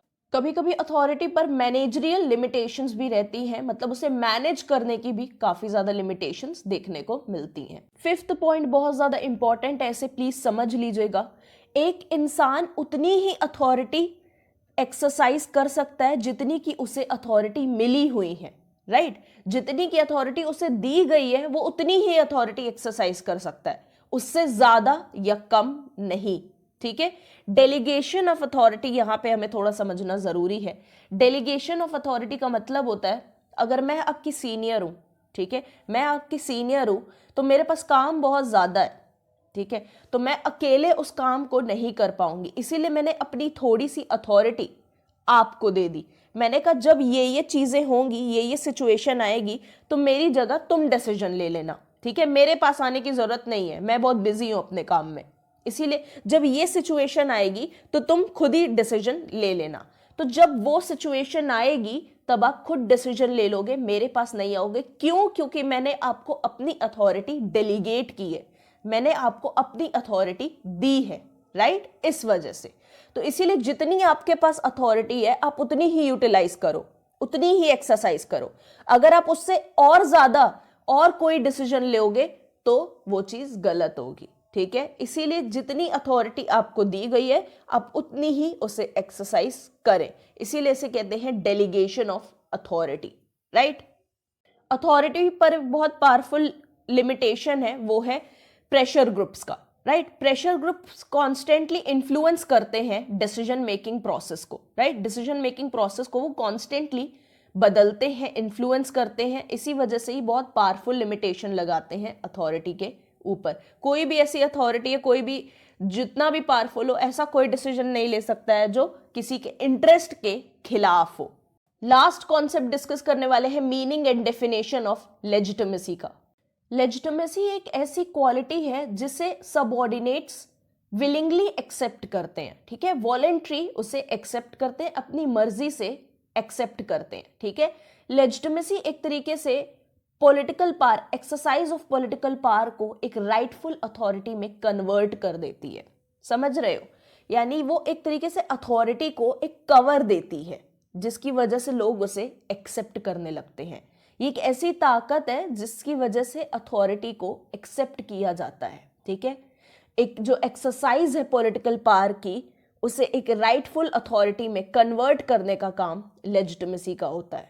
क्यों हम किसी पॉलिटिकल अथॉरिटी की बात मानेंगे, क्यों हम किसी पॉलिटिकल पावर को एक तरीके से फॉलो करेंगे, वो इसी वजह से हम फॉलो करेंगे बिकॉज वो राइटफुल अथॉरिटी है, ठीक है। क्यों हम प्रधानमंत्री की बात मानते हैं, बिकॉज वो एक अथॉरिटी है। तो वो कैसे हमें पता चल रहा है कि वो अथॉरिटी और हमें उनकी बात माननी है, बिकॉज उनके पावर में लेजिटिमेसी इन्वॉल्व्ड है। अगर लेजिटिमेसी को निकाल दो वहां से, ठीक है, तो कोई भी उस अथॉरिटी की बात नहीं मानने वाला है। ये एक तरीके से ना जस्टिफिकेशन देती है अथॉरिटी का कि क्यों हमें इस अथॉरिटी की बात माननी है, क्या रीजन है इस अथॉरिटी की बात हमें सुननी चाहिए, तो वो जो जस्टिफिकेशन हमें मिलता है वो लेजिटिमेसी ही देती है। वो जस्टिफिकेशन हो सकता है कि आपका फायदा होगा अगर आप अथॉरिटी की बात मानोगे, तो आपको मॉनेटरी गेन होगा, ठीक है, कुछ ना कुछ आपको रिवॉर्ड मिलेगा, इसलिए आपको अथॉरिटी की बात माननी चाहिए। तो जस्टिफिकेशन, जो रीजन है कि क्यों हमें बात माननी चाहिए अथॉरिटी की, वो रीजन हमें लेजिटिमेसी प्रोवाइड करती है। फीचर्स क्या है लेजिटिमेसी के, वो देख लेते हैं। जो भी पॉलिसीज बननी है, जो भी लॉज बन रहे हैं, जो भी फंक्शंस हो रहे हैं, उनमें लोगों का कॉन्फिडेंस जीतना, ये लेजिटिमेसी का काम है, ठीक है। लोगों का कॉन्फिडेंस आए पॉलिसीज में और बाकी चीजों में, जो फंक्शंस हो रहे हैं सोसाइटी में, वो लेजिटिमेसी ही देती है। लोग एक तरीके से ना कॉन्फिडेंट रहते हैं कि जो भी हो रहा है वो हमारे लिए हो रहा है, हमारे हित के लिए हो रहा है, इसीलिए उनमें कॉन्फिडेंस आता है और ये कॉन्फिडेंस लेजिटिमेसी ही डेवलप करती है। क्या एक्सटेंट होगा लेजिटिमेसी का, वो डिपेंड करेगा कोई पॉलिटिकल सिस्टम कितना ज्यादा इफेक्टिव है, राइट। और जितना ज्यादा पॉलिटिकल सिस्टम इफेक्टिव होगा उतना ज्यादा लोग उसे एक्सेप्ट करेंगे, नेचुरली एक्सेप्ट करेंगे, thus लेजिटिमेसी हाई होगी, राइट। लेकिन अगर पॉलिटिकल सिस्टम ही कबाड़ होगा, बिल्कुल बेकार पॉलिटिकल सिस्टम होगा, तो कौन उसे एक्सेप्ट करेगा यार। आधे टाइम तो लोग उसे गरियाएंगे और गुस्से में रहेंगे, राइट। इसी वजह से लेजिटिमेसी बहुत ज्यादा कम होगी। वही चीज मैंने कहा ना कि लेजिटिमेसी खुद को चेंज करती है सर्कमस्टांसेस और टाइम्स के अकॉर्डिंग, ठीक है। सिचुएशन के हिसाब से, टाइम के हिसाब से और पॉलिटिकल एनवायरमेंट के हिसाब से लेजिटिमेसी खुद को बदल लेती है। अच्छी सिचुएशन, अच्छा सब कुछ चल रहा है, बढ़िया पॉलिटिकल एनवायरमेंट है, लेजिटिमेसी हाई होगी, लोग बात मानेंगे गवर्नमेंट की। पॉलिटिकल एनवायरमेंट ही खराब है, ठीक है, पता ही नहीं चल रहा है कौन सी पॉलिटिकल पार्टी पार में आने वाली है, उथल पुथल बहुत ज्यादा हो रही है, तो लेजिटिमेसी वीक होगी, लोगों में डर आ जाएगा बहुत ज्यादा। मैं फिर आपको बता रही हूँ, चीज याद रखिएगा, बहुत ध्यान से इस चीज को समझ लो। लेजिटिमेसी में लोग खुद वॉलेंट्री किसी चीज को एक्सेप्ट करते हैं, वो खुद किसी चीज के लिए कंसेंट देते हैं। जबरदस्ती अगर कुछ काम वो करवाया जा रहा है, कुछ चीजें एक्सेप्ट करवाई जा रही हैं लोगों से, तो लेजिटिमेसी वहां पे एब्सेंट है, प्रेजेंट नहीं है। लेजिटिमेसी वहीं पे देखने को मिलती है जहां वॉलेंट्री लोग पार्टिसिपेट कर रहे हैं पॉलिटिकल डिसीजंस में, राइट। कोई भी पॉलिटिकल सिस्टम जो लोगों के वैल्यूज और बिलीव्स के अगेंस्ट जाता है, जो उनके वैल्यूज और बिलीव्स की रिस्पेक्ट नहीं करता है, ठीक है, उसको हर्ट करता है, वहां पे लेजिटिमेसी लोगों की खत्म हो जाती है, राइट। बिकॉज अब लोग एक तरीके से ना बात नहीं सुनने वाले हैं, अब वो वॉलेंट्री तो कंसेंट नहीं देने वाले हैं क्योंकि तुमने उनकी फीलिंग्स को हर्ट किया है, राइट। इसी वजह से लेजिटिमेसी खत्म हो गई। Legitimacy is based on social sanction instead of sanction. बात को समझो, यानी अगर आपने किसी ऑर्डर को फॉलो नहीं किया, किसी अथॉरिटी को फॉलो नहीं किया जिसको पूरी सोसाइटी कर रही है, तो आपको गवर्नमेंट पनिश नहीं करेगी, आपको सोसाइटी पनिश करेगी, समझ रहे हो। इसीलिए लेजिटिमेसी सोशल सैंक्शन पर बेस्ड होती है, सैंक्शन पर नहीं, पनिशमेंट पर नहीं बेस्ड होती है। पनिशमेंट तो आपको गवर्नमेंट से मिलती है, राइट, गवर्नमेंट आपको पनिश करती है। लेकिन लेजिटिमेसी जिसको पूरी सोसाइटी एक तरीके से जिस अथॉरिटी को फॉलो कर रही है, जिसे मान रही है, अगर तुमने उस अथॉरिटी की डिसरिस्पेक्ट की या तुम उस अथॉरिटी के अगेंस्ट गए, तो वो अथॉरिटी तुम्हें पनिश नहीं करने वाली है, तुम्हें सोशल सैंक्शन मिलेगा, तुम्हें सोसाइटी पनिश करेगी। सोर्सेस क्या है लेजिटिमेसी का, फटाफट देख लेते हैं। ट्रेडिशनल लेजिटिमेसी एक तरीके से बेस्ड होती है एस्टैब्लिश्ड बिलीव्स पर, ठीक है, लोगों के कुछ बनाए हुए बिलीव्स हैं जो काफी टाइम से चले आ रहे हैं, उस पर बेस्ड लेजिटिमेसी को हम कहेंगे ट्रेडिशनल लेजिटिमेसी। रैशनल और लीगल या लीगल लेजिटिमेसी बेस्ड होती है लॉ ऑफ द लैंड पर, जो लॉ चल रहा है उस पर बेस्ड लेजिटिमेसी को हम कहेंगे रैशनल या लीगल लेजिटिमेसी। कुछ लोगों की पावरफुल पर्सनालिटी भी लेजिटिमेसी का सोर्स बन जाती है, ठीक है, कुछ लोगों की एक्स्ट्रा ऑर्डिनरी पर्सनालिटी और पावरफुल पर्सनालिटी लेजिटिमेसी का सोर्स बनती है, जिसे हम कहते हैं कैरिज्मेटिक लेजिटिमेसी। कुछ structures and norms of authority, ठीक है, कुछ स्ट्रक्चर्स और नॉर्म्स ऑफ अथॉरिटी भी लेजिटिमेसी का सोर्स कहलाते हैं। का एक तरीके से इंडिपेंडेंट बिलीफ बन जाता है, ठीक है, लोग उस स्ट्रक्चर पर या उस अथॉरिटी पर जो ट्रस्ट करने लग जाते हैं, तो उसे हम कहते हैं स्ट्रक्चरल लेजिटिमेसी। डेमोक्रेटिक गवर्नमेंट में हमें हाई लेवल लेजिटिमेसी देखने को मिलती है और लोग इसे बहुत ज्यादा सपोर्ट करते हैं। वीक लेजिटिमेसी हमें देखने को मिलती है ऑटोक्रेटिक सिस्टम्स में, जहां पर सिर्फ रूलर, एक ही रूलर रहता है और उसी की बात सबको माननी पड़ती है, चाहे उसकी जो भी बात हो, सही हो गलत, तो लोगों को सुनना पड़ता है। पब्लिक ओपिनियन की कोई भी वैल्यू नहीं रहती है, तो वहां पर वीक लेजिटिमेसी देखने को मिलेगी। जहां पब्लिक ओपिनियन की वैल्यू है यानी डेमोक्रेटिक सिस्टम में, वहां हाई लेवल लेजिटिमेसी देखने को मिलेगी। बेसिस ऑफ लेजिटिमेसी डिस्कस करते हैं। लोग लेजिटिमेसी का एक तरीके से बेसिस क्या है, किस पे बेस्ड है लेजिटिमेसी? तो अगर गवर्नमेंट लोगों को सिक्योरिटी प्रोवाइड कर रही है, वेलफेयर मेजर्स प्रोवाइड कर रही है, उनकी नीड को समझ रही है, ठीक है, जो वो चाह रहे हैं उन्हें वो दे रही है, तो लोग अपने आप ही गवर्नमेंट की सारी चीजें फॉलो करेंगे, तो लेजिटिमेसी बहुत ज्यादा हाई रहेगी, right. Legitimacy is based on rational grounds. मैंने कहा था ना, लेजिटिमेसी को एक रीजन चाहिए, लोगों को रीजन चाहिए कि हम आपकी बात क्यों सुने, उस अथॉरिटी का रीजन क्या है, क्यों वो इंसान इतना ज्यादा पावरफुल है और हमें ऑर्डर दे रहा है। अगर आप रीजन नहीं दोगे तो लेजिटिमेसी जीरो हो जाएगी। इसीलिए legitimacy is based on rational grounds. अगर गवर्नमेंट किसी आइडियोलॉजी को फॉलो कर रही है, ठीक है, और वो जो भी पॉलिसीज बनाती है उस आइडियोलॉजी को ध्यान में रख के बनाती है, ठीक है, तो लोग भी उस आइडियोलॉजी से कनेक्ट करते हैं, उसमें फेथ है लोगों का, तो वो गवर्नमेंट ज़्यादा दूर तक जाएगी, ज़्यादा चलेगी और लोगों की लेजिटिमेसी काफ़ी ज़्यादा हाई होगी, ठीक है। जैसे कि जो गवर्नमेंट है, अगर वो लड़कियों की काफ़ी ज़्यादा रिस्पेक्ट करती है, ठीक है, लड़कियों के लिए बहुत कुछ कर रही है, इस आइडियोलॉजी पे ही चल रही है कि लड़कियों का उत्थान होना चाहिए, ठीक है, और लोग इस आइडियोलॉजी से कनेक्ट करते हैं, तो वो गवर्नमेंट ज़्यादा दूर तक जाएगी, वो ज़्यादा लोगों का कॉन्फिडेंस एंजॉय करेगी और लेजिटिमेसी हाई होगी। जो फीलिंग ऑफ नेशनलिज्म होती है वो भी एक तरीके से बेसिस है लेजिटिमेसी का। जो लोग आपस में कनेक्टेड है, हम सब भारतीय हैं, ये भी एक तरीके से बेसिस बनता है लेजिटिमेसी का। हमारे देश के लिए कुछ चीज अच्छी हो रही है, इससे हमारे देश का भला होगा, तो लोग उस चीज को फॉलो करेंगे, उस चीज को मानेंगे, ठीक है। इसीलिए नेशनलिज्म लेजिटिमेसी का बेसिस कहलाता है। कुछ लोगों की कैरिज्मेटिक पर्सनालिटी लेजिटिमेसी का बेसिस रहती है कि उनकी पर्सनालिटी बहुत ज्यादा पावरफुल है, अगर हम उनकी बात मानेंगे तो भाई हमारी पर्सनालिटी भी शायद इतनी ज्यादा पावरफुल हो जाए। इसीलिए पर्सनालिटी, कुछ लोगों की पावरफुल पर्सनालिटी लेजिटिमेसी का बेसिस बनती है।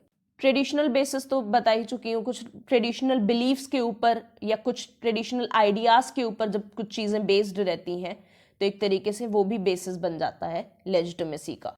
किसी डेमोक्रेटिक सिस्टम में लेजिटिमेसी एक लाइफलाइन का काम करती है। अगर किसी डेमोक्रेटिक सिस्टम से आप लेजिटिमेसी का हटा दोगे तो एक ऑटोक्रेटिक सिस्टम बनकर रह जाएगा। डेमोक्रेसी एग्जिस्ट ही इसी वजह से करती है क्योंकि लेजिटिमेसी उसका बेसिस रहती है। भाई डेमोक्रेसी क्या है? It is a rule of people, है ना, लोगों के ओपिनियन की रिस्पेक्ट, पब्लिक ओपिनियन, यही सारी चीजें तो डेमोक्रेसी को सिग्निफाई करती हैं, राइट। डेमोक्रेसी क्या है? लोगों के ओपिनियन की रिस्पेक्ट करना, लोगों की बात की रिस्पेक्ट करना, है ना। अगर यहां से हम लेजिटिमेसी को हटा देंगे, ठीक है, तो क्या रह जाएगा? डेमोक्रेसी तो एक तरीके से फिर ऑटोक्रेटिक सिस्टम बनकर रह जाएगा, है ना, जहां पर लोगों का वॉलंटरी कुछ बोल ही नहीं पाएंगे, तो डेमोक्रेसी रही ही कैसे? लेजिटिमेसी हट गई उसमें से, है कि नहीं। एक बहुत इंपॉर्टेंट टॉपिक है गाइस, जिसे कहते हैं क्राइसिस ऑफ लेजिटिमेसी। इसको भी थोड़ा सा डिस्कस कर लेते हैं। Crisis of change in consent of people results in crisis of legitimacy. तो लोग जब किसी चीज को कंसेंट देते हैं, जब वॉलेंट्री किसी चीज को एक्सेप्ट करते हैं, तो हम उसे लेजिटिमेसी कहते हैं। क्या हो अगर लोगों का कंसेंट ही बदल जाए उस चीज को लेके? कल तक जो लोग उस चीज को एक्सेप्ट कर रहे थे, सपोर्ट कर रहे थे, आज उस चीज को नकार दें कि हम इस चीज के फेवर में नहीं है, हम इस चीज को सपोर्ट नहीं करेंगे। लेजिटिमेसी तो वीक पड़ गई, या तो लेजिटिमेसी बहुत कमजोर हो गई, तो इसे हम कहेंगे crisis of legitimacy. Legitimacy crisis में आ गई है, ठीक है, उसकी एग्जिस्टेंस पे एक क्वेश्चन लग गया है। जब कोई ऐसी सिचुएशंस होती हैं जो पहले कभी नहीं हुई थी, ठीक है, अभी तक सब कुछ ठीक चल रहा था, लोग बात मान रहे थे गवर्नमेंट की, ठीक है, सब कुछ अच्छा चल रहा था, लोग अच्छे से कंसेंट दे रहे थे हर चीज के लिए, लेकिन कुछ अनप्रेसिडेंटेड सिचुएशन आ गई। अनप्रेसिडेंटेड सिचुएशन का मतलब होता है जो सिचुएशन पहले कभी नहीं हुई है। कोई ऐसी सिचुएशन आ गई और लोगों की मेंटालिटी और कॉन्फिडेंस पर असर पड़ा, ठीक है। सपोज अभी तक इकोनॉमी अच्छी चल रही थी, जो भी पॉलिसीज गवर्नमेंट ला रही थी, लोग उन पॉलिसीज को मान रहे थे, ठीक है, लेकिन अचानक से इन्फ्लेशन आ गया, ठीक है, महंगाई आ गई और प्राइसेस इतने बढ़ने लगे, बहुत तेजी से बढ़ने लगे, लोग डरने लगे, उनका कॉन्फिडेंस जो है गवर्नमेंट में से हटने लगा, उनकी मेंटालिटी में बदलाव आने लगा, तो अब वो सोच समझ कर ही किसी चीज के लिए हाँ कह रहे हैं। कंसेंट उनका कम हो गया है, अब वो जल्दी कंसेंट नहीं दे रहे हैं, तो यहाँ लेजिटिमेसी को बहुत ज्यादा असर पड़ा, अफेक्ट हो गई लेजिटिमेसी बहुत ज्यादा, क्योंकि अभी तक तो लोग कंसेंट दे रहे थे, लेकिन अब लोगों की मेंटालिटी ही बदल गई, उनका कॉन्फिडेंस भी बहुत ज्यादा शेक हुआ, तो लेजिटिमेसी पर असर आ गया। तो जो ग्रुप्स ऑलरेडी सोसाइटी में एग्जिस्ट कर रहे थे, ठीक है, जो ग्रुप्स ऑलरेडी सोसाइटी में एग्जिस्ट कर रहे थे, वो ग्रुप्स हर चीज मानते थे, हर चीज के लिए कंसेंट देते थे जो भी उनके फेवर में रहती थी। लेकिन जैसे जैसे वक्त बदलता है या टाइम आगे बढ़ता है, नए नए ग्रुप्स और एसोसिएशंस भी सोसाइटी में एंट्री लेती हैं, ठीक है। जब ये नई एसोसिएशन सोसाइटी में आती हैं, तो जो ट्रेडिशनल ग्रुप्स ऑलरेडी एग्जिस्ट कर रहे थे सोसाइटी में, उनके माइंडसेट पर बहुत ज्यादा असर पड़ता है, वो ग्रुप्स बहुत ज्यादा अफेक्ट होते हैं, राइट। जब वो ग्रुप्स बहुत ज्यादा अफेक्ट होते हैं तो उनकी लेजिटिमेसी शेक होने लगती है, ठीक है। अभी तक गवर्नमेंट कुछ ग्रुप्स को सपोर्ट कर रही थी, फॉर एग्जांपल, ठीक है, कुछ ट्रेडिशनल ग्रुप्स ऑलरेडी थे सोसाइटी में, उनको गवर्नमेंट बहुत ज़्यादा सपोर्ट कर रही थी। लेकिन अब जब नए ग्रुप सोसाइटी में आने लगे तो गवर्नमेंट का ध्यान उन नए ग्रुप्स की तरफ चला गया कि अब इन नए ग्रुप्स के उत्थान के लिए हमें कुछ करना है ना। पुराने ग्रुप्स को तो ऑलरेडी हम सपोर्ट कर ही रहे हैं, जो नए ग्रुप्स आ रहे हैं हमें उन्हें भी सपोर्ट करना है। तो जब आप नए ग्रुप को सपोर्ट करोगे तो जो पुराने ग्रुप्स हैं उनकी लेजिटिमेसी नीचे आ जाएगी, उनकी लेजिटिमेसी अफेक्ट हो जाएगी। वो लोग एक तरीके से गुस्सा हो जाएंगे गवर्नमेंट से कि अब ये हमें सपोर्ट नहीं कर रही है, ठीक है, तो वो जल्दी अपना कंसेंट नहीं देंगे, इसी वजह से लेजिटिमेसी हिल जाएगी। फोर्थ सिचुएशन भी कुछ कुछ सिमिलर ही है, उसको ध्यान से समझना। कुछ नए ग्रुप्स और एसोसिएशन सोसाइटी में आती हैं या पॉलिटिक्स में एंट्री लेती हैं, ठीक है। क्यों लेती हैं? उनकी कुछ नीड्स रहती हैं, ज़रूरतें रहती हैं, इसलिए एंट्री लेती हैं। अब ये न्यू ग्रुप्स कॉम्पिटेंट भी रहते हैं, एफिशिएंट भी बहुत ज़्यादा रहते हैं, ठीक है। तो इनकी कुछ एक्सपेक्टेशंस रहती हैं पॉलिटिकल सिस्टम से, इनकी कुछ उम्मीदें रहती हैं पॉलिटिकल सिस्टम से। अगर वो उम्मीदें पूरी नहीं हो पाती, ठीक है, अगर वो एक्सपेक्टेशंस पूरी नहीं हो पाती, तो जो इन ग्रुप्स की लेजिटिमेसी पे असर आ जाता है। फिर ये ग्रुप्स जल्दी किसी चीज के लिए कंसेंट नहीं देंगे, ठीक है। क्यों? क्योंकि इन ग्रुप्स को लगेगा जब हमारी बात ही सुनी नहीं जा रही, हमारी एक्सपेक्टेशंस ही पूरी नहीं हो पा रही हैं, तो हम किस बात का कंसेंट दें गवर्नमेंट को, ठीक है। इस वजह से इनकी लेजिटिमेसी पे असर आता है। फॉर एग्जाम्पल LGBT कम्युनिटी, ठीक है, जब LGBT कम्युनिटी आई हमारे पॉलिटिकल सिस्टम में, उसने एंट्री ली, तो उसकी कुछ एक्सपेक्टेशंस थी हमारे पॉलिटिकल सिस्टम से। क्या एक्सपेक्टेशंस थी? कि सेम सेक्स मैरिजेस को लीगल बनाया जाए, राइट। इससे पहले क्या था? इसके पहले था कि सेम सेक्स मैरिजेस इलीगल होती हैं, राइट। लेकिन फिर आया कि नहीं, सेम सेक्स मैरिजेस को लीगल बनाना चाहिए, नवतेज सिंह के केस में था ये। तो ये उसकी एक्सपेक्टेशन थी LGBT कम्युनिटी की कि सेम सेक्स मैरिजेस को लीगल बनाओ, राइट। अगर ये पूरी नहीं होती एक्सपेक्टेशन, तो इनकी लेजिटिमेसी पर बहुत ज्यादा असर आ जाता। इनकी LGBT कम्युनिटी की ये जब एक्सपेक्टेशन पूरी हुई, सेम सेक्स मैरिजेस को लीगल बनाया गया, तो इनकी लेजिटिमेसी बहुत ज्यादा हाई हो गई, राइट। इसी का बेस्ट एग्जाम्पल है यही जो फोर्थ पॉइंट है, इसका बेस्ट एग्जाम्पल मैं आपको दे रही हूँ, चाहो तो लिख भी सकते हो। LGBT कम्युनिटी का क्रक्स यही है कि जो नए ग्रुप्स आते हैं उनकी एक्सपेक्टेशंस का पॉलिटिकल सिस्टम को ख्याल रखना पड़ता है, तभी लेजिटिमेसी हाई होगी।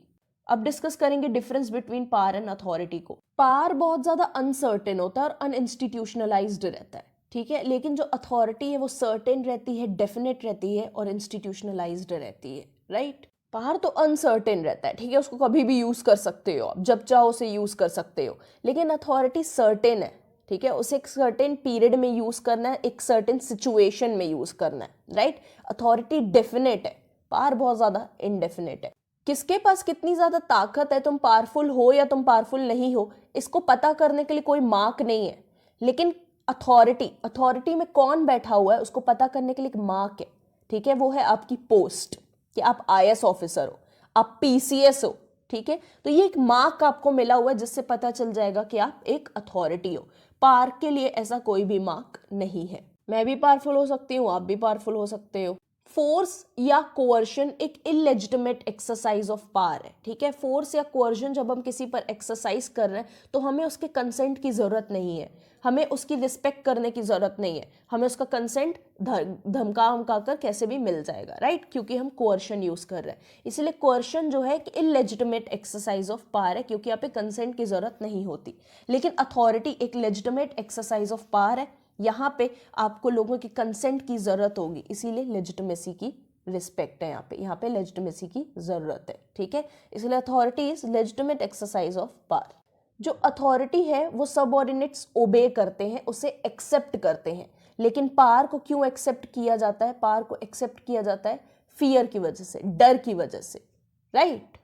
अब हम डिस्कस करेंगे difference between authority and legitimacy. Authority को यार मेजॉरिटी सपोर्ट करती है, ठीक है, उसे मेजॉरिटी एक्सेप्ट करती है।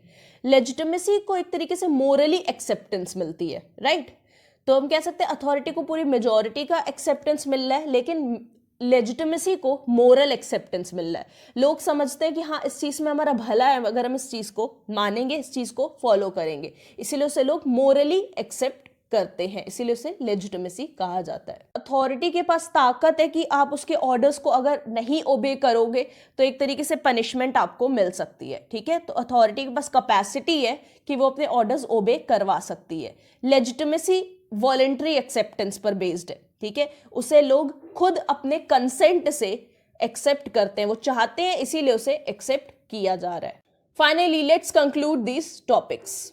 ऊपर एक फॉर्मूला दिया हुआ है, authority is equals to power plus legitimacy. ये बहुत ज्यादा इंपॉर्टेंट है। यानी अथॉरिटी में क्या क्या होता है? अथॉरिटी में पावर और लेजिटिमेसी कंबाइंड होते हैं, ठीक है। अथॉरिटी के पास पावर भी रहता है और लेजिटिमेसी भी रहती है, जिस वजह से उस अथॉरिटी को एक्सेप्ट किया जाता है। So if power is a naked sword, ठीक है, पावर अगर सिर्फ एक स्वॉर्ड है, ठीक है, एक स्वॉर्ड है, पावर एक तलवार है, तो अथॉरिटी क्या है? अथॉरिटी है एक कवर में पड़ी हुई तलवार। समझ रहे हो डिफरेंस? समझो, पावर को हम सिर्फ एक तलवार कह रहे हैं, यानी उसको कैसे भी चलाया जा सकता है, ठीक है, वो सिर्फ एक तलवार है, उसके उस तलवार के ऊपर कोई भी कवर नहीं लगा हुआ है, ठीक है। लेकिन अथॉरिटी क्या है? अथॉरिटी वो तलवार है जो एक कवर में पड़ी हुई है, ठीक है। तलवार के लिए भी कवर रहता है ना, जिसे हम स्कैबर्ड कहते हैं, शीथ कहते हैं, ठीक है। तो अथॉरिटी जो है वो एक ऐसी तलवार है जो एक कवर में पड़ी हुई है, ठीक है। और पावर क्या है? पावर एक खुली तलवार है, उसको कैसे भी चलाया जा सकता है। इसका मतलब आपको समझ में आया क्या है? इस चीज का मतलब क्या है? पावर का एक नेकेड स्वॉर्ड होना, पावर का एक तलवार होना, इसका मतलब है उसके ऊपर कोई भी इतने रेस्ट्रिक्शंस नहीं है, ठीक है। पावर को फिर कैसे भी यूज कर, उसके ऊपर कोई रेस्ट्रिक्शन नहीं है। लेकिन जैसे ही हम अथॉरिटी की बात करने लगते हैं, वो एक ऐसी तलवार है जो एक कवर में पड़ी हुई है, यानी उसको समय आने पर ही आप निकाल कर यूज कर सकते हो। यानी अथॉरिटी पर रेस्ट्रिक्शंस रहते हैं, कब कहाँ अथॉरिटी यूज की जानी है उस पर रेस्ट्रिक्शंस रहते हैं। पावर तो अनसर्टेन है जी, पावर को कैसे भी आप यूज करो। अथॉरिटी सर्टेन है, डेफिनेट है, जहां जरूरी है वहीं यूज की जाएगी। इसीलिए ये एक ऐसी तलवार है जो एक कवर में पड़ी रहती है, जब यूज करना रहता है तभी निकाली जाती है, राइट। अगर कमांड एक जेन्युइन मोटिवेशन पर बेस्ड है, ठीक है, मतलब हम किसी को कमांड दे रहे हैं, क्यों? क्योंकि हमें उसका भला करना है, हमें उसका फायदा करना है, इस वजह से किसी चीज पर बेस्ड है कमांड, ठीक है, किसी पर्पस पर बेस्ड है कमांड, किसी मोटिवेशन पर बेस्ड है, ठीक है, तो लोग उसको खुद ब खुद ओबीडियंट करेंगे, खुद ब खुद उसे फॉलो करेंगे, ठीक है, खुद ब खुद उस पर ओबीडियंस मिलेगी। हमें जबरदस्ती करने की जरूरत नहीं पड़ेगी लोगों से, लोग उसे खुद ही फॉलो करेंगे। इसीलिए कमांड किसी मोटिवेशन पर, किसी पर्पस पर बेस्ड होनी चाहिए ताकि लोग उसे खुद ही फॉलो करें। तो जब हमारी कमांड्स किसी पर्पस पर बेस्ड होती हैं तो इस केस में क्या होता है? जो पावर है वो अकम्पनीड है लेजिटिमेसी के साथ, ठीक है, मतलब पावर के साथ साथ लेजिटिमेसी भी साथ में आ रही है, राइट। बिकॉज अब हम किसी चीज को अपने लिए नहीं कर रहे हैं, किसी और के लिए कर रहे हैं, ठीक है, एक पर्पस के साथ कर रहे हैं, तो लोग उसे मानेंगे ही मानेंगे। तो यहाँ पे पावर लेजिटिमेसी के साथ जाता है, इसीलिए पावर और लेजिटिमेसी मिलकर अथॉरिटी बनाते हैं, राइट। टेलीग्राम चैनल का लिंक डिस्क्रिप्शन में मिला है, वहां पर नोट्स आ जाएंगे, प्लीज जल्दी से जाकर ज्वाइन कर लो। So thank you so much for watching this video friends, and we'll meet soon in the next video. Good luck.